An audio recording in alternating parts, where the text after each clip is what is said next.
এক কলসি পানির জন্য হাহাকার। নদী খালের বরিশাল শহরে সুপেয় পানির সংকট এখন নিত্যদিনের সঙ্গী। পানির স্তর দিন দিন নিচে নামছে বরিশালের। গরম আবহাওয়ায় নলকূপে পানি ওঠে না শহর এলাকায়। সংকট সমাধানে এখনো কোনো উদ্যোগ নেয়নি কর্তৃপক্ষ। শহরের পানি সরবরাহ ও শহরের ড্রেনেজ ব্যবস্থাপনার সরকারের প্রতিষ্ঠান ওয়াসা, কিন্তু বরিশালে নেই সেই প্রতিষ্ঠানের কার্যক্রম।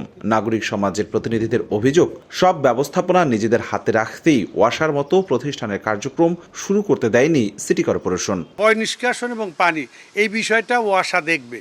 তো যদি এটা ওয়াসা দেখে একটা অথরিটি সৃষ্টি হয় এবং একজন বড় কমিশনার লেভেলের একজন অফিসার যদি এখানে আসে, তাহলে সিটি কর্পোরেশন যে তারা মনে করতেছে তাদের প্রভাব প্রতিপত্তি হ্রাস পাবে। সিটি কর্পোরেশন কর্তৃপক্ষ বলছে, আওয়ামী লীগ সরকার আমলে রাজধানী থেকে একাধিকবার ওয়াসা প্রতিষ্ঠার মতামত জানতে চিঠি দেওয়া হলেও কোনো অনুমতি দেওয়া হয়নি। তবে ক্ষমতার পট পরিবর্তনের পর বর্তমানে এ নিয়ে আলোচনা চলছে বলে জানান সংশ্লিষ্ট কর্মকর্তা।